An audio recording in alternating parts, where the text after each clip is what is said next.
Hello dear, आप लोग को वेलकम करता हूं MSN 1 के साथ, यानी मेडिकल सर्जिकल नर्सिंग 1 के साथ। आप लोग सेकेंड ईयर का है तो आप लोग के लिए थोड़ा सा ज़्यादा कठिन डगर है, क्योंकि सेकेंड ईयर में बहुत सारे क्वेश्चन पढ़ने हैं, बहुत सारे बीमारियों के बारे में पूछे जाते हैं एग्ज़ाम में, और उसको डिटेल से लिखना पड़ता है। तो उससे पहले आपको मैं बता दूँ कि 3 क्वेश्चन इस चैप्टर में जो टेक्निक ऑफ सर्जरी है, सर्जरी की जो तकनीकी है, इस चैप्टर में पढ़ना है यूनिट नंबर 7 में।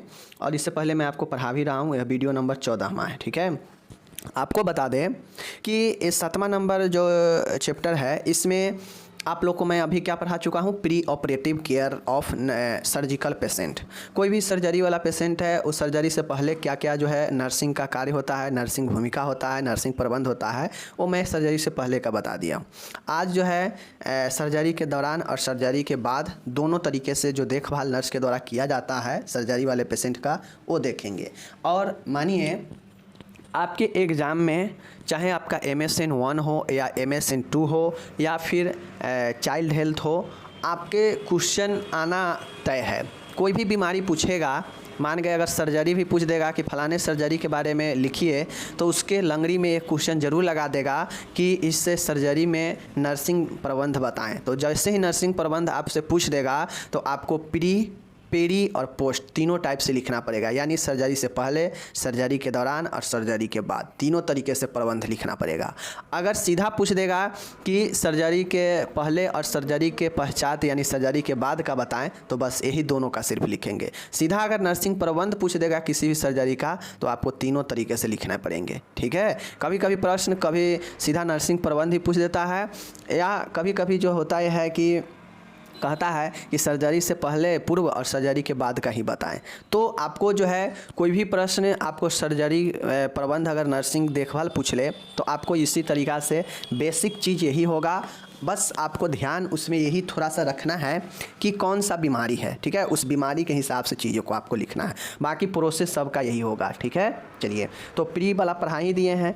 आज हम लोग देखेंगे सबसे पहले प्री ऑपरेटिव, या इसी को इंट्रा ऑपरेटिव भी कहते हैं। ठीक है, जो सर्जरी के दौरान का होता है। ठीक है, देख सकते हैं शल्य क्रिया के दौरान नर्सिंग देखभाल बताना है। ठीक है, या नर्स की भूमिका को स्पष्ट करना है। चलिए देखते हैं मेरे डियर, शल्य क्रिया के दौरान नर्सिंग देखभाल, प्री ऑपरेटिव या इंट्रा ऑपरेटिव। रोगी के ऑपरेशन थिएटर OT में प्रविष्ट होने से लेकर रिकवरी रूम में शिफ्ट करने से पूर्व तक उसे जो नर्सिंग देखभाल प्रदान की जाती है, शल्य क्रिया के दौरान नर्सिंग देखभाल अथवा प्री ऑपरेटिव या इंट्रा ऑपरेटिव देखभाल कहलाती है। जाहिर सी बातें हैं, रोगी जब तक OT में नहीं प्रवेश किया है तब तक जो देखभाल होगा वह प्री ऑपरेटिव में होगा, सर्जरी से पूर्व होगा।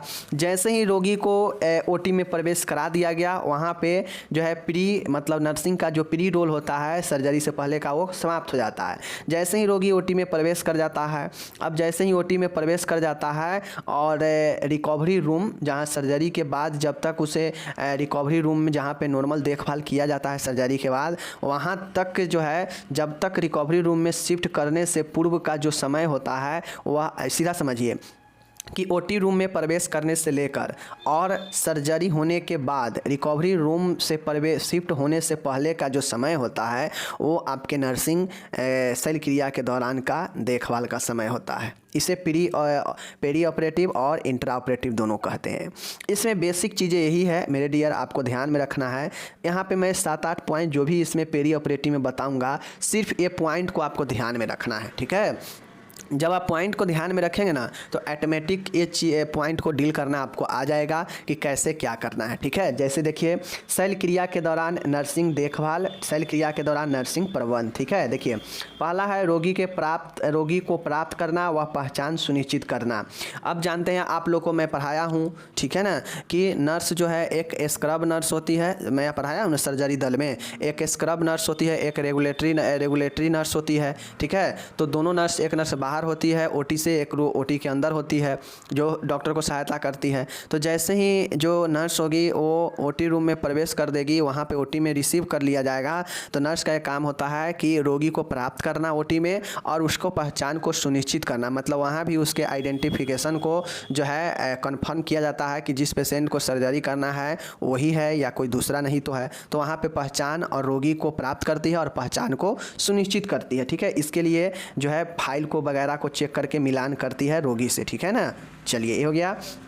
दूसरा जो पॉइंट है, रोगी को सही स्थिति प्रदान करती है। अब नर्स का काम होता है कि जैसे ही रोगी ओटी में प्रवेश किया, तो हम लोग जानते हैं कि ओटी में रोगी को प्रवेश करते ही जो है इंट्रा ऑपरेटिव या पेरी ऑपरेटिव शुरू हो जाता है, यानी सर्जरी के दौरान का प्रबंध, तो नर्स की भूमिका। तो जैसे ही रोगी ओटी में प्रवेश करता है, पहचान को सुनिश्चित कर लेते हैं, रोगी को ओटी में प्राप्त कर लेते हैं, उसके बाद अगला स्टेप हम लोग ये करते हैं कि रोगी को सही पोजीशन देते हैं, सही जो है पोजीशन में रखते हैं। जिस भी पोजीशन में जो भी सर्जरी होना हो उसके हिसाब से पोजीशन को सेट करते हैं। जैसे पेट का सर्जरी करना है तो सू स्पाइन पोजीशन में पेशेंट को लिटाते हैं। अगर पीठ का सर्जरी होना हो तो प्रोन स्थिति, प्रोन पोजीशन में लिटाते हैं, यानी सर्जरी के हिसाब से स्थिति को प्रदान करते हैं। नॉर्मली 2 प्रकार के ज़्यादातर होता है, पेट का सर्जरी तो सू स्पाइन स्थिति और पीठ के सर्जरी तो प्रोन स्थिति। दोनों समझ गए?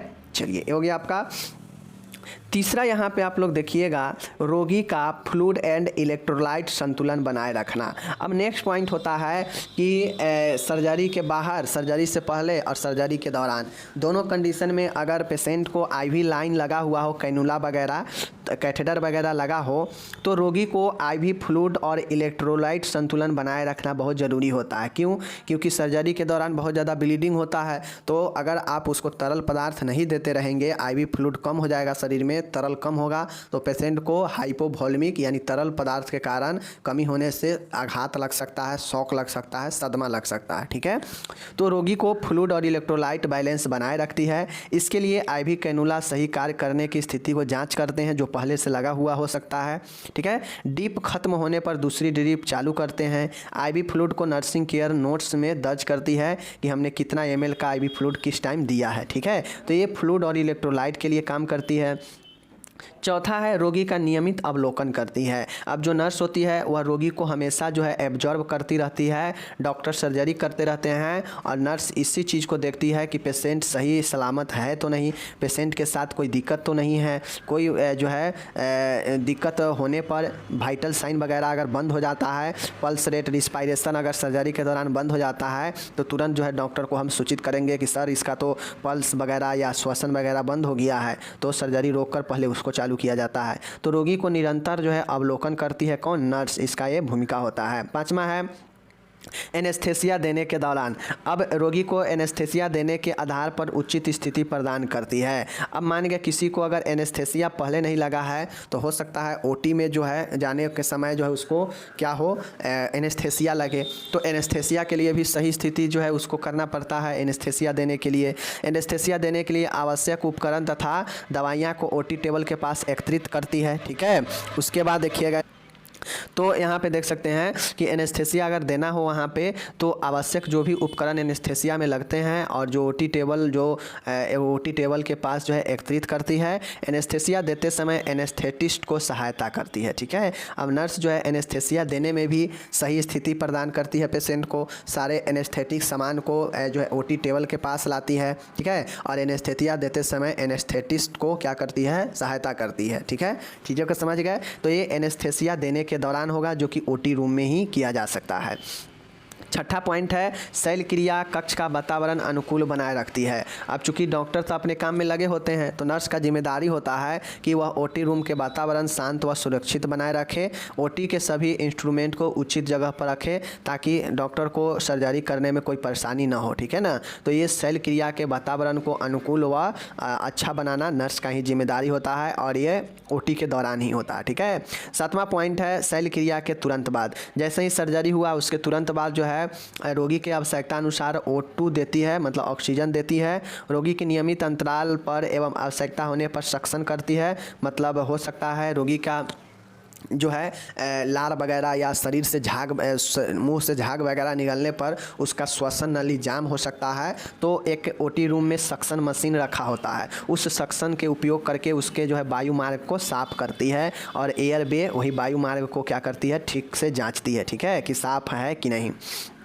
उसके बाद रोगी को सर्जरी स्थल का नज़दीक से अवलोकन करती है, रोगी के जैविक चिन्हों को जांच करती है और रोगी के आईवी फ्लूइड इन्फ्यूजन जारी रखती है। अब नर्स जो है शल्य क्रिया के तुरंत बाद जो है उसे नज़दीक से ऑब्जर्व करती है कि पेशेंट कैसा है, उसको वाइटल साइन को चेक करती है और आईवी फ्लूइड आईवी तरल जो है जारी रखती है देना। तो ये भी पॉइंट हो गया।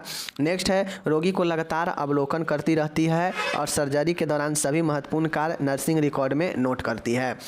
अब जो नर्स होती है जो अंदर ओटी में मौजूद है वो लगातार ऑब्जर्व करेगी और पेशेंट को किस समय क्या चीज़ का ज़रूरत हुआ, किस समय क्या चीज़ हमने दिया, इस सब को जो है एक नर्सिंग रिकॉर्ड में नोट करती है। ठीक है, तो ये जो है सर्जरी के तुरंत बाद होने वाला कुछ देखभाल है। ठीक है, देखिए तुरंत बाद मतलब क्या, सर्जरी हुआ और तुरंत बाद उसको हम जो है ऑब्जर्व करना, ऐसा नहीं है कि ओटी रूम से निकालने के बाद, वो तो फिर अलग हो गया, वो तो फिर पोस्ट ऑपरेटिव में हो जाएगा, तो वो चीज़ें अलग है। ठीक है, यहाँ पे ओटी में ही तुरंत बाद अवलोकन होगा।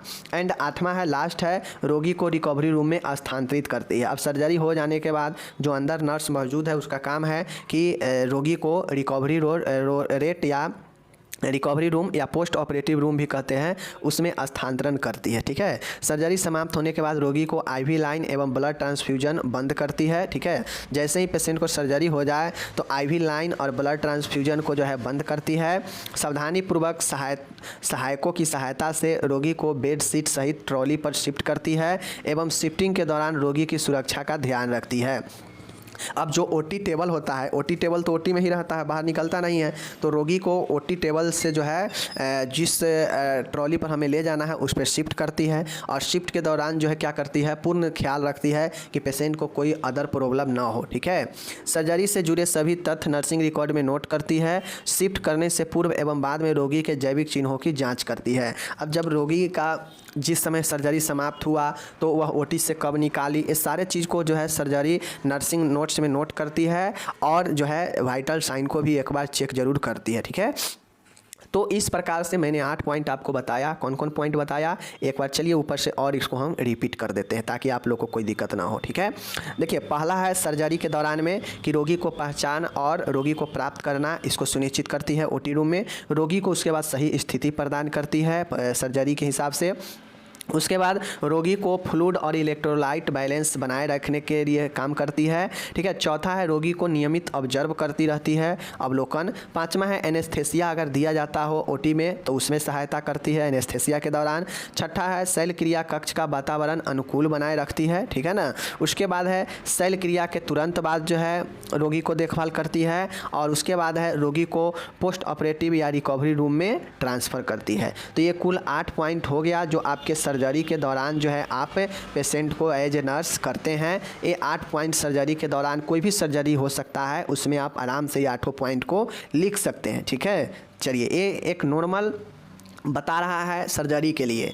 अब इस अलग अलग सर्जरी होते हैं अलग अलग टाइप्स के। ठीक है ना, किसी का मुंह में, किसी का गले में, किसी का हाथ में, पैर में, पीठ में, पेट में, कहीं भी सर्जरी हो सकता है, लेकिन देखने के दौरान नर्स का देखभाल सेम प्रोसेस होगा। समझ गए चीज़ को? तो बाद में ये मत कहिएगा कि जब हम पढ़ाएंगे सर्जरी वाला सब तो वहाँ पर नहीं कहिएगा कि इसको कैसे लिखना है या एग्ज़ाम में ये मत पूछिएगा कि कैसे लिखना है।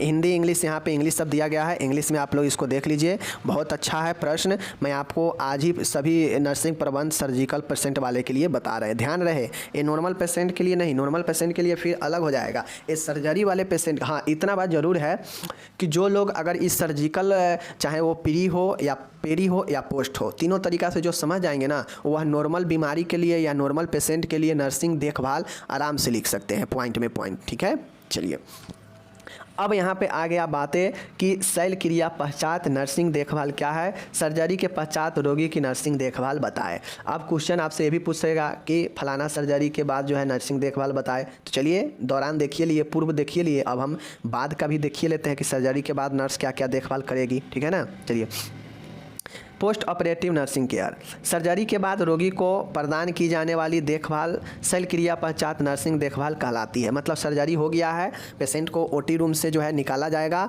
और पोस्ट ऑपरेटिव में शिफ्ट किया जाएगा रिकवरी रूम में। तो वहाँ पे जो देखभाल चलता है, जो सर्जरी के बाद का देखभाल होता है, उससे हम लोग पोस्ट ऑपरेटिव नर्सिंग देखभाल कहते हैं। ठीक है, चलिए पहला है यहाँ पे आप लोग कुछ चीज़ें देख लीजिए। सर्जरी पश्चात नर्सिंग देखभाल को 2 भागों में बांटा गया है। सर्जरी के बाद जो नर्सिंग का देखभाल है उसको दो भागों में बांटा गया है। एक पोस्ट एनेस्थेसिया केयर यूनिट में प्रदान की जाने वाली देखभाल, मतलब एक जैसे पेशेंट का एनेस्थेसिया है, ठीक है, अब एनेस्थेसिया देने के बाद पेशेंट बेहोश हो जाता है। अब मान गए अगर वो एनेस्थेसिया का प्रभाव अगर शरीर में 15 मिनट तक या आधे घंटे तक रहने वाला है और सर्जरी उससे पहले ही कंप्लीट हो गया, तो अब उसे छोड़कर तो जाना नहीं है जब तक पेशेंट होश में नहीं आए, तो उसको जो है देखभाल ज़रूरी होता है। एनेस्थेटिक भी वहाँ पे होते हैं, संपूर्ण सर्जरी के दौरान एनेस्थेटिक मौजूद होते हैं, ठीक है ना, जो पेशेंट को बेहोश करते हैं। कोई भी उनमें जटिलता आने पर तुरंत जो है एनेस्थेटिक उस पर एक्शन लेते हैं, ठीक है। तो सर्जरी के बाद में जो देखभाल होता है उसे दो भागों में बांटा गया है। एक एनेस्थेसिया केयर यूनिट का बाद का होता है, जो पहले दिया गया एनेस्थेसिया होता है उसको बाद में भी देखभाल किया जाता है सर्जरी के, और एक पोस्ट ऑपरेटिव वार्ड में देखभाल होता है। एक आपके एनेस्थेसिया केयर यूनिट में प्रदान होता है और एक पोस्ट ऑपरेटिव वार्ड होता है जो रिकवरी रूम होता है, सर्जरी के बाद शिफ्ट किया जाता है पेशेंट को अलग, ठीक है।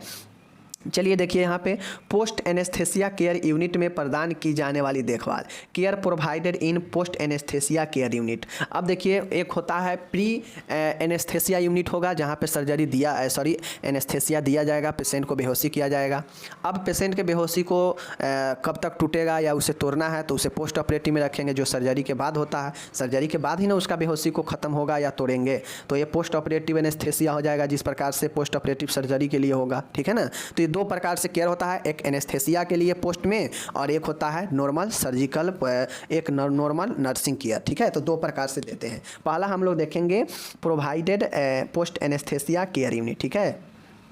देखिए रोगी को शांत व आरामदायक वातावरण प्रदान करती है। नर्स क्या करती है, जैसे ही एनेस्थेटिया पोस्ट ऑपरेटिव एनेस्थेसी में प्रोवाइड करेगी तो वह जो है नर्स रोगी को आरामदायक व शांत वातावरण प्रदान करेगी। रोगी को आवश्यकता अनुसार कृत्रिम जो है O2 प्रदान करती है, ठीक है, कृत्रिम ऑक्सीजन प्रदान करती है, ठीक है ना। रोगी को मुँह एक दिशा में टर्न करके रखना चाहिए ताकि स्राव सिक्रेशन एक तरफ से बाहर निकल जाए। अब चूँकि रोगी बेहोशी है तो उसके मुंह से हो सकता है सिक्रेशन निकले, झाग वगैरह, तो उसको जो है post operative anaesthetic care unit में उसे मुंह को एक साइड करके रखना चाहिए ताकि सिक्रेशन जो है उससे बाहर निकल जाए, ठीक है ना। रोगी को नॉइजी ब्रीदिंग हो तो जो है तुरंत सर्जन या एनेस्थेटिक को बताना चाहिए। अगर रोगी को नॉइजी, ठीक है ना, नॉइजी मतलब घड़घड़ाहट टाइप से अगर वह श्वसन ले रहा हो, घर घर आवाज़ नहीं आता है, तो तुरंत एनेस्थेटिक और सर्जन को बताना चाहिए एज ए नर्स, ठीक है। आवश्यकता होने पर चिकित्सक के आदेशानुसार दर्द निवारक दवा देनी चाहिए, ठीक है ना। दर्द निवारक दवा यानी जो भी आपको आवश्यकता हो दर्द वाला राहत देने के लिए वो दवाइयाँ दे सकते हैं। रोगी को श्वसन मार्ग को साफ करने के लिए ट्रेकियोब्रोंकियल सक्शन की जानी चाहिए। अब चूँकि श्वसन मार्ग हो सकता है सिक्रेशन होने से जाम हो जाए, तो आपको सक्शन मशीन होता ही है पास में ही, उससे आपको इसे सक्शन करना पड़ेगा, जिसे ट्रेकियोब्रोंकियल सक्शन मशीन कहते हैं, ठीक है। रोगी को आईवी फ्लूइड लगातार देना चाहिए, आईवी फ्लूइड कभी भी नहीं रुकेगा, ठीक है ना, याद रखिएगा। एनेस्थेसिया के प्रभाव के कारण रोगी बिस्तर से गिर सकता है, अतः बिस्तर की साइड जो है रेल्स को ऊपर रखना चाहिए। अब एनेस्थेसिया के प्रभाव मतलब व्यक्ति बेहोश में है, उसे चक्कर वक्कर कुछ भी आ सकता है, तो हो सकता है पेशेंट जो है पता नहीं चलेगा और बिस्तर से नीचे गिर जाए, इसलिए बिस्तर का जो रेलिंग होता है चारों साइड से उसको ऊँचा करके रखना चाहिए, ऊपर करके, ठीक है ना। रोगी की देखभाल के दौरान सख्त विसंक्रमित तकनीक का प्रयोग करना चाहिए। रोगी को जो भी देखभाल आप कर रहे हो बिल्कुल साफ़ सफाई का ध्यान रखना चाहिए। सर्जरी के पश्चात सर्जन द्वारा निर्धारित सभी दवाइयाँ एडमिनिस्ट्रेटर करनी चाहिए। अब सर्जरी हो गया है तो सर्जरी के बाद जो है, ठीक है ना, सर्जरी के बाद जो भी सर्जन दवाई दिए हैं एडमिनिस्ट्रेट करना चाहिए उसको एज ए नर्स, ठीक है। रोगी में समान बदलाव दिखाई देने पर तुरंत सर्जरी तथा एनेस्थेटिक्स को सूचित करना चाहिए। अगर रोगी में जो है असमान बदलाव दिखाई दे, कोई चेंजेस दिखाई दे, तो तुरंत एनेस्थेटिक और सर्जन दोनों को सूचित करना चाहिए, ठीक है। रोगी में शॉक के लक्षण दिखाई दे, सदमा का, तो रोगी को जो टाँके वाले हिस्से हैं उसको हल्का सा ऊपर उठाकर रखना चाहिए तथा ऑक्सीजन O2 जो है प्रारंभ करना चाहिए। देखिए रोगी में अगर थोड़ा सा भी लगे कि इसमें शॉक लगने वाला है, सदमा होने वाला है, तो तुरंत जहाँ टाँका लगा है उसको हल्का ऊपर उठा कर रखेंगे और O2 प्रारंभ करेंगे ऑक्सीजन देना, ठीक है ना। ये हो गया आपको प्री एनेस्थेटिक में, पोस्ट एनेस्थेटिक ईयर में। अब पोस्ट एनेस्थेटिक में हम जो है बता रहे थे कि एनेस्थेसिया वाले डॉक्टर को भी सूचित करेंगे कोई प्रॉब्लम होगा तो, और सर्जन दोनों को। लेकिन अब हम लोग देखने जा रहे हैं पोस्ट ऑपरेटिव वार्ड में देखभाल, मतलब पेशेंट का सर्जरी हो चुका है, उसे एनेस्थेसिया का भी जो है होश आ चुका है, तो उसे जो है पोस्ट ऑपरेटिव रूम में अब कैसे केयर देंगे, चलिए देखते हैं। पोस्ट ऑपरेटिव वार्ड होता है जहाँ पे पेशेंट को सर्जरी के बाद शिफ्ट किया जाता है नॉर्मल तरीके से देखभाल के लिए। रोगी के जैविक चिन्हों को नियमित अंतराल यहाँ भी करना पड़ेगा और वहाँ भी करना था आपको, और पहले भी करना था। रोगी के दर्द को कम करने के लिए चिकित्सा अनुसार जो है आप एनाल्जेसिक दवाइयाँ जैसे ट्रामाडोल, पैरासीटामोल आप दे सकते हैं, ठीक है। रोगी के शरीर के तापमान को समान बनाए रखने एवं ज्वर को रोकथाम कर सकते हैं, क्योंकि पेशेंट को बुखार हो सकता है, ठीक है ना। रोगी को मनोवैज्ञानिक सहारा प्रदान करना चाहिए और चिंता को दूर करना चाहिए कि आप बिल्कुल ठीक है, आपका सर्जरी सफल हो गया है, आप टेंशन नहीं लीजिए। तो पेशेंट को शारीरिक और मानसिक दोनों सहायता देना पड़ता है, ठीक है। रोगी को आरामदायक वातावरण प्रदान करना चाहिए, ठीक है ना। उसके बाद है रोगी के शरीर को इलेक्ट्रोलाइट संतुलन बनाए रखना चाहिए। अगर थोड़ा भी फ्लूइड का कमी हो रहा है तो फ्लूइड देंगे IV से, ठीक है ना। रोगी को पर्याप्त पोषण आपको देना पड़ेगा। रोगी को ऑक्सीजन की सांद्रता समान बनाए रखना चाहिए, कभी भी कम ना नहीं देना चाहिए ऑक्सीजन लेवल। रोगी के आवश्यक दवाइयाँ ज़रूरत है तो उसे एडमिनिस्ट्रेट करते रहना चाहिए। यदि रोगी ठंड लग रही हो तो कंबल से ढकना चाहिए रोगी को। ये सब सर्जरी के बाद होता है नॉर्मली, ठीक है ना। उसके बाद है रोगी को डीप ब्रीथिंग एक्सरसाइज करना का सिखाना चाहिए, मतलब गहरा श्वसन एक्सरसाइज सिखाना चाहिए। रोगी को व्यक्तिगत स्वच्छता को बनाए रखना चाहिए। ये सब पोस्ट ऑपरेटिव का केयर है, कोई दम नहीं है प्रश्न में, ठीक है ना।